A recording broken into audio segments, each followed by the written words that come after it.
होत आहे.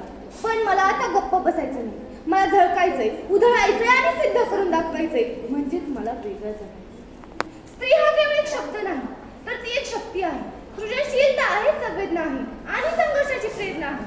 परंतु दुर्दैवाची गोष्ट म्हणजे आजच्या युगातही स्त्रीला तिच्या अस्तित्वासाठी, सन्मानासाठी आणि स्वतंत्र विचारांसाठी लढावं लागतं. म्हणूनच मला असं वाटतं की स्त्री म्हणून मला वेगळं जगायचं. आत्ममालिक मी गांगर्डे श्रद्धा सुवर्ण नासाहेब, आत्ममालिक सुपर फाउंडेशन विभागाची विद्यार्थिनी आपल्यासमोर विषय मांडत आहे, स्त्री म्हणून वेगळं जगायचंय मला.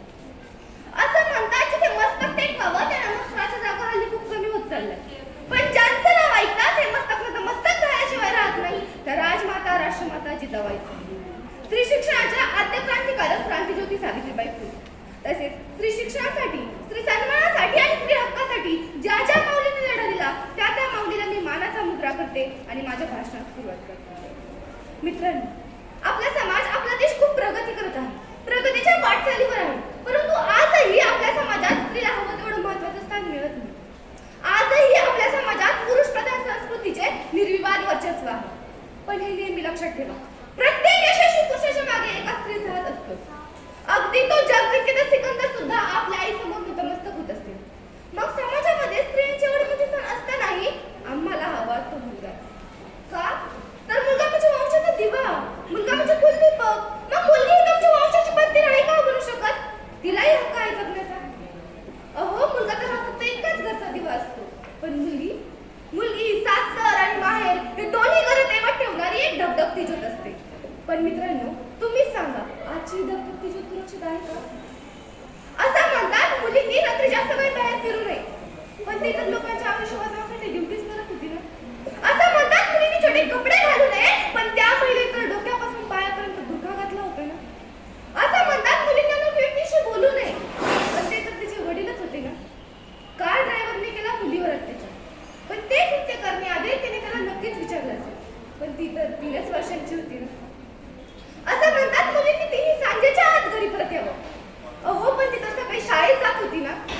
अहो, एवढंच नाही तर काहीच नाही मुलीची गोष्ट आहे. एका शहरात कॉलेजला जाणारी मुलगी रात्री क्लासवरून परतत होती. रस्त्यात काही विकृत मनोवृत्तीच्या लोकांनी त्याच्यावर अत्याचार केला. ती लढली, किंचाळली, परंतु तिच्या किंकाळ्यांना कान नव्हतं. दुसऱ्या दिवशी वृत्तपत्रात हेडलाईन होती, तरुणीवर बलात्कार आरोपी. ती केवळ हेडलाईन नव्हती, तर ती त्या तरुणीच्या स्वप्नांची, आशांची, ध्येयांची झालेली बर्बादी होती. आणि हीच बर्बादी होऊ नये म्हणून भारत सरकारने काही कलमही लागू केले. कलम 302 अटेम्प्ट टू मर्डर, कलम 376 बलात्कार संबंधीचा कायदा, कलम 2292 ते 294 स्त्रियांशी गैरवर्तन करणाऱ्यांना कडक शिक्षा, कलम 51 ई स्त्रियांची अस्मिता खुडली जाऊ नये म्हणून केलेला कायदा. पण वाईट याचं वाटतं की हे कायदे फक्त कागदपत्रापुरतेच मर्यादित आहेत. ते अजूनही लोकांच्या काळजापर्यंत पोहोचले नाहीत आणि जोपर्यंत हे कायदे लोकांच्या काळजापर्यंत पोहोचत नाहीत, तोपर्यंत स्त्रिया या सुरक्षित नाही. मित्रांनो, आपण म्हणतो स्त्री पुरुष समान आहे, मुलगा मुलगी समान आहे, पण आजही एखाद्या महिलेच्या गर्भात जर मुलगी असेल तर तिला मारून टाकलं जातं.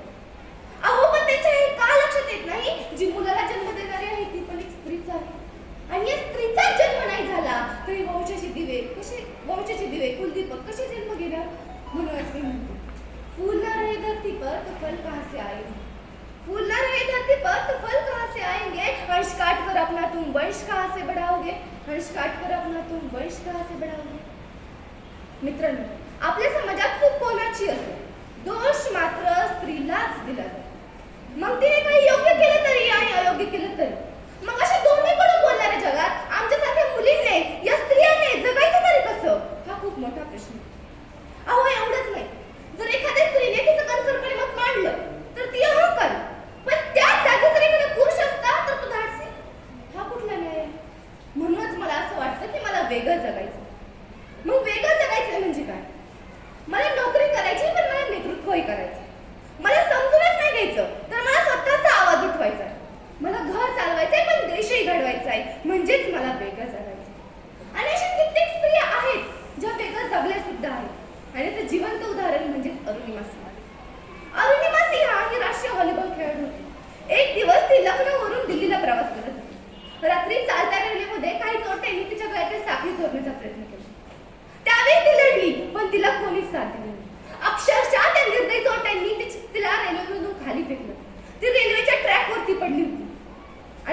पडलेल्या अवस्थेत असताना तिच्या शरीरावरून दुसरी ट्रेन गेली, दुसरी, तिसरी, चौथी अशा करत तब्बल एकूण 50 ट्रेन तिच्या शरीरावरून गेल्या. तिचा डावा पाय अक्षरशः चिरडला गेला आणि त्यावेळेस कुठे तिचा डावा पाय चिरडला नाही, तर तिच्या डाव्या पायासोबत तिचे स्वप्न, खेळ, ध्येय सर्व काही चिरडले गेले. पण ज्यावेळेस ती उपचार घेऊन परत आली, तिने हा विचार नाही केला की तिचा डावा पाय गेला. तिने एक नवीन विचार केला, तो म्हणजे एव्हरेस्ट सर करण्याचा. आणि फक्त विचारच केला नाही, तर तो विचार सत्यातही उतरवला आणि ती बनली एव्हरेस्ट सर करणारी पहिली अपंग महिला.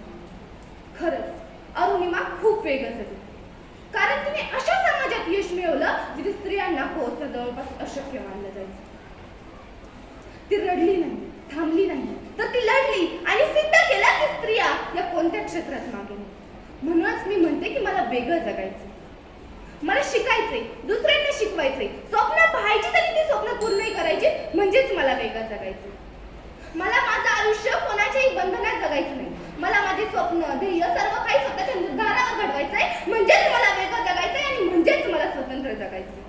म्हणूनच मी इथल्या प्रत्येक महिलेला, प्रत्येक मुलीला सांगू इच्छिते की इथल्या प्रत्येक मुलीने आणि महिलेने ठरवलं पाहिजे, मी कोणाच्याही सावलीत उभी राहणारी नाही, तर मी स्वतःचा प्रकाश घेऊन चालणारी आहे.